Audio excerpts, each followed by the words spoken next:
হযরত মুসা আলাইহিসসালাম যখন জাদুকরদের মোকাবেলায় সফল হন এবং জাদুকররা মুসলমান হয়ে যায়, তখন বিবি আসিয়া তার ঈমান প্রকাশ করেন। ফিরাউন ক্রুদ্ধ হয়, তাকে ভীষণ শাস্তি দিতে চাইল।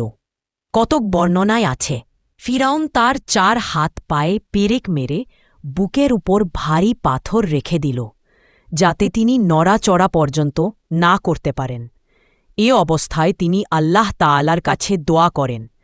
কোনো বর্ণনায় আছে, ফিরাউন উপর থেকে একটি ভারী পাথর তার মাথার উপর ফেলে দিতে মনস্থ করলেন। তখন তিনি মহান আল্লাহর দরবারে এই দোয়া করেন, হে আমার পালনকর্তা, আপনার সন্নিকটে জান্নাতে আমার জন্য একটি গৃহ নির্মাণ করুন। আমাকে ফিরাউন ও তার দুষ্কর্ম থেকে উদ্ধার করুন এবং আমাকে জালিম সম্প্রদায় থেকে মুক্তি দিন।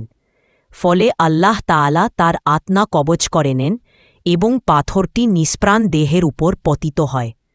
তিনি দোয়ায়ে বলেন, হে আমার পালনকর্তা, আপনি নিজের সান্নিধ্যে জান্নাতে আমার জন্য একটি গৃহ নির্মাণ করুন। আল্লাহ তাআলা তার এ দোয়া কবুল করেন এবং দুনিয়াতেই তাকে জান্নাতের গৃহ দেখিয়ে দেন।